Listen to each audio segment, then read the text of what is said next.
Hello Cancer, welcome to Hotspot Zodiac. I am Nicole, and in this video you'll see the most important aspects that will influence some important areas of your life. This is your horoscope for January 2025 if you have Sun, Moon or Rising in Cancer. And let's start with first planet, Venus, that will make an important aspect on 3rd of January. It will enter in Pisces, and Pisces represents your 9th house of exploring, of higher learning, of beliefs. Venus moves here and your mind and heart may be drift toward new experiences and new ideas, and this energy can make you curious about other culture, philosophies or ways of seeing the world. Maybe you'll start dreaming and maybe you start to travel or feel inspired to take a class that expands your perspective. It's all about that. The 9th house isn't just about faraway places. At the same time, it's about exploring what makes your heart feel alive and free. See beyond horizons. Figure out something that you haven't seen until now. See the big picture about what true happiness means for you. But Venus will make an aspect on 19th of January. We'll meet Saturn in Pisces in the same house, and Saturn brings a dose of reality, asking you to think about long-term impact of your exploration. For example, if you've been dreaming of a trip or a new course or study, this could be the moment you start planning very seriously. Or you might feel tested. Saturn likes to push you to grow through challenges. If you've been holding on to rigid beliefs, or if you've been avoiding expanding your comfort zone, well, this conjunction might bring a wake-up call for many of you. Another planet that will make important aspect for you is Mars.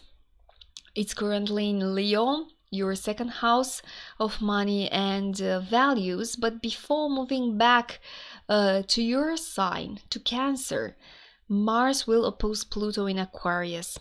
Pluto, sitting in your 8th house of shared resources and transformation, actually could stir up power struggle related to money or support coming from other people. And with Mars-Pluto position, you may be facing tensions around finances or feeling pressure to assert your independence. But its aspect could last for a week or so. You may feel it. Will dissolve when Mars will dissolve, but not for too long, because when Mars will go back direct, will make again the opposition with Pluto. So for a while we'll let you breathe when it goes back to your 1st house of self and identity, and this shift put the spotlight again on you, your energy, your passion, how you asserting yourself. Mars in your sign can feel empowering, like you're rediscovering your inner warrior, but it can also bring up irritability or impatience, especially if you've been holding back on something you want to pursue. So be mindful of this aspect because it's still retrograde. So maybe you want to do something now and then change your mind.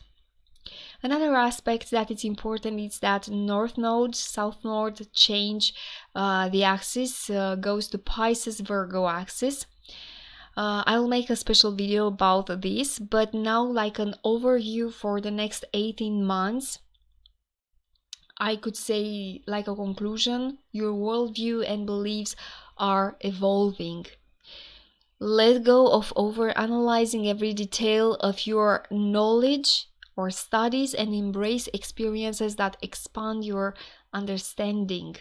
Spirituality, travel, or education can lead to some meaningful insights. Keep an open mind for the next 18 months and let intuition guide your learning. It's time to learn something. When for you, Cancer, North Node, South Node are on this axis, Pisces, Virgo, but more on a future video. Now Mercury, let's see what Mercury does for you. Mercury for the entire month.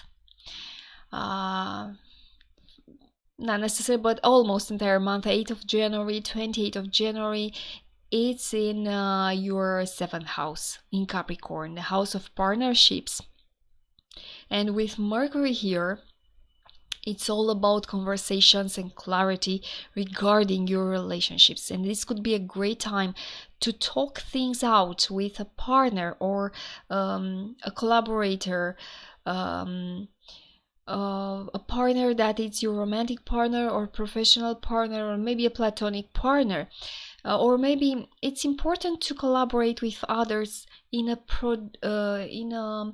practical and productive way, because it's Capricorn. Capricorn energy is serious and it's goal focused. So these conversations have to have an ending, a solutions. This conversation might center on long-term plans or maybe commitments. So they are good for you if you want something to have a long-term plan stability. Talk now with your partners. On January 23rd, we have a difficult aspect because Mercury, same planet here, will oppose Mars, which is now in your first house. So we see first 7 house conflict. This could lead to a clash between what you want and what others expect from you. If a disagreement pops up, try to listen before reacting. This transit can make both sides, you and the others, a little defensive, and it's a little bit hard to bring harmony. So pay attention to this aspect. Later on January 28, Mercury moves to Aquarius, which is your 8th house, and right in a few hours will make a conjunction with Pluto. And this can feel, for many of you, like a moment of deep insight or transformation, especially in areas like shared finances, emotional bonds, or uncovering hidden truth. It's a time to reflect and sometimes act, I could say, on how you connect with others and what you're willing to let go, so you can grow later. So this is possible. It's the house of transformation, and it's very important for you to see this aspect like a growing moment, especially if you are ready to let go of something that it doesn't help you at all. Maybe you spend too much time talking in your head. Well, stop talking in your head and take action.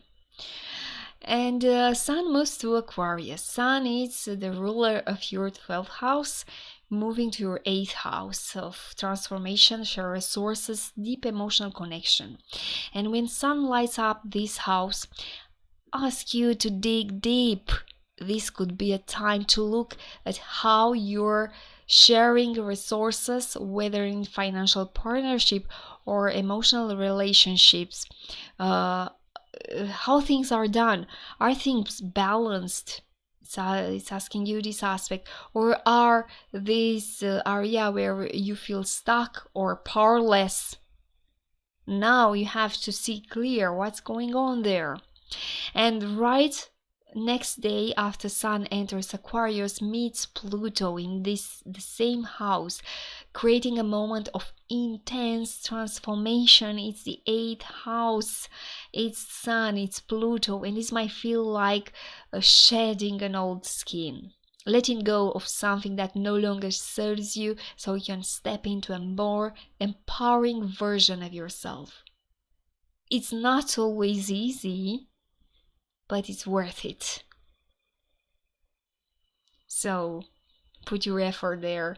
See this transit with optimism, even if it's challenging. And what I like at the end of the month is that Uranus finally is direct in Tauro, in your 11th house of friendships and future goals. And Uranus turning direct, bringing forward momentum to your social life, forward momentum to your dreams, long-term dreams. If things felt uncertain and stuck regarding your friendships, this shift could bring clarity or unexpected changes. Uranus loves to shake things up, so don't be surprised if new people enter your life, or maybe old connections suddenly starts to fade away unexpectedly, and you don't know why, but it happens. This is also great time to think about your goals for the future. Are you staying true to what really matters to you, or are you holding on to old dreams that no longer fits? Uranus brings novelty, likes new things, so encourage you to embrace the new, even it feels a little scary. For some of you may feel a little scary, I know, especially when we are getting older, feel even scarier, but do not. Embrace the new world because it's changing and we still have many years to be here on the earth, right? And we have full moon in Cancer.